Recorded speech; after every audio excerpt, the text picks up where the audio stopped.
Assalamualaikum warahmatullahi wabarakatuh. Shalom, Om Swastiastu, Namo Buddhaya, Salam Kebajikan. Perkenalkan, nama saya Andronikus Pandulayantara dengan NIM 1523424048. Di sini saya akan mempresentasikan hasil karya poster saya yang berjudul Membangun Generasi Maritim sebagai Generasi Indonesia pada mata kuliah wawasan pendidikan yang diampu oleh Bapak Dr. Hafidin MPD. Tahukah kamu, Indonesia adalah negara kepulauan terbesar di dunia dengan lebih dari 17.000 pulau yang tersebar dari Sabang sampai Merauke dan garis pantai yang panjangnya mencapai lebih dari 99 km menjadikannya terpanjang ketiga di dunia. Status ini menobatkan Indonesia sebagai negara maritim sejati, di mana laut bukan hanya sebagai pemisah pulau, tetapi jantung kehidupan, sumber daya alam, pangan, dan identitas budaya kita. Namun, ironisnya, masih banyak dari kita, terutama generasi muda, yang belum sepenuhnya menyadari potensi luar biasa ini. Banyak yang menganggap laut ini hanya sebagai latar belakang, padahal laut adalah kunci masa depan bangsa. Melalui poster ini, kita akan mengeksplorasi 5 pilar utama yang bisa membawa generasi maritim Indonesia ke arah yang lebih baik, mulai dari wawasan hingga masa depan. Mari kita mulai dengan pilar pertama, wawasan maritim. Wawasan ini adalah fondasi bagi generasi muda untuk memahami betapa pentingnya laut dalam kehidupan kita. Bayangkan, laut menyediakan lebih dari 60% protein hewani masyarakat pesisir, mendukung jutaan pekerjaan di sektor perikanan dan juga perdagangan, serta menjadi jalur transportasi yang menghubungkan pulau-pulau di Nusantara. Namun tanpa wawasan yang kuat, kita bisa kehilangan semuanya itu. Oleh karena itu, bekali generasi muda dengan pendidikan maritim yang mendalam, mulai dari cara mengelola sumber daya laut secara berkelanjutan hingga memahami pentingnya kelestarian ekosistem. Contoh nyata, kita bisa belajar dari komunitas pesisir yang telah lama menjaga tradisi nelayan dengan bijaksana. Dengan wawasan ini, laut akan tetap menjadi aset berharga untuk generasi mendatang, bukan hanya sumber eksploitasi. Pilar kedua yang tak kalah penting adalah pendidikan bahari. Pendidikan ini bukan sekadar teori di kelas, tetapi proses menanamkan cinta dan kesadaran akan laut melalui pelatihan langsung dan pendampingan. Bayangkan, anak-anak diajak ke pantai untuk belajar tentang ekosistem terumbu karang, atau remaja yang dilatih menjadi navigator kapal melalui simulasi modern. Dengan pendidikan bahari, kita bisa membentuk generasi yang melek literasi maritim sejak dini. Mulailah dari sekolah-sekolah di daerah pesisir. Ajarkan mereka nilai-nilai pelestarian laut dan biarkan mereka merasakan langsung keajaiban biota laut seperti penyu atau ikan hias.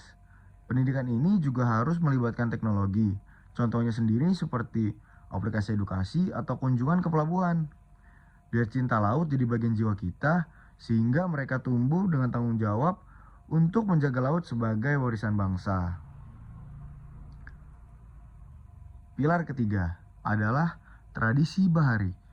Warisan budaya yang menjadi kekayaan tak ternilai, kearifan lokal masyarakat pesisir seperti teknik penangkapan ikan tradisional atau ritual laut yang ramah lingkungan adalah pilar literasi laut yang harus kita lestarikan. Misalnya komunitas Bugis Makassar yang terkenal dengan kapal pinisi mereka atau tradisi lompat batu di Nias yang mencerminkan hubungan erat dengan laut. Tradisi ini bukan hanya kenangan masa lalu, tetapi juga panduan untuk pengelolaan laut yang berkelanjutan. Dengan mengembangkan kearifan ini, kita bisa membangun generasi yang menghargai akar budaya maritim sambil beradaptasi dengan teknologi modern. Warisan ini harus dijaga agar generasi mendatang tetap bangga sebagai bagian dari bangsa maritim yang besar.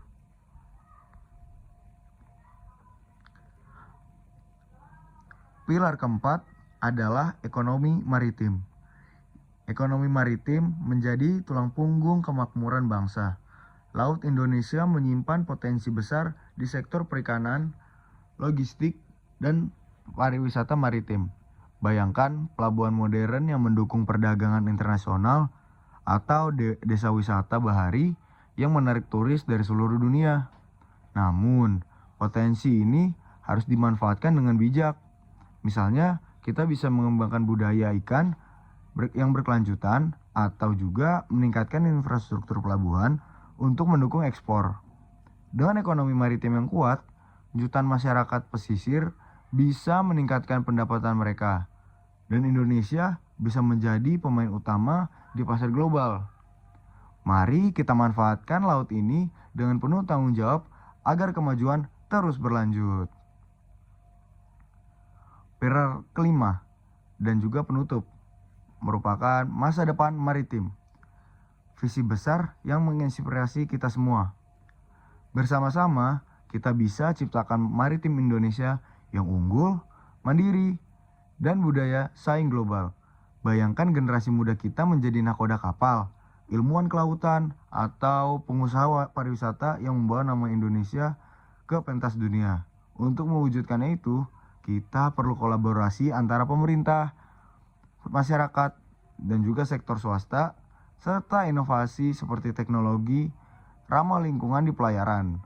Dengan langkah nyata seperti pelatihan maritim modern dan kampanye pelestarian laut, generasi muda bisa membawa Indonesia menjadi poros maritim dunia.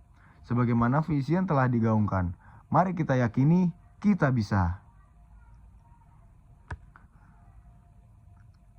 Dengan 5 pilar ini, wawasan maritim, pendidikan bahari, tradisi bahari, ekonomi maritim, dan juga masa depan maritim, kita memiliki roadmap jelas untuk membangun generasi maritim yang kuat dan bertanggung jawab.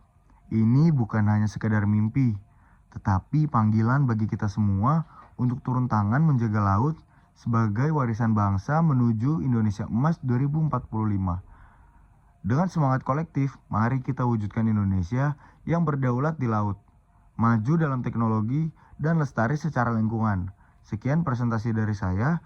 Jika ada kekurangan atau kesalahan, saya mohon maaf sebesar-besarnya. Wassalamualaikum warahmatullahi wabarakatuh.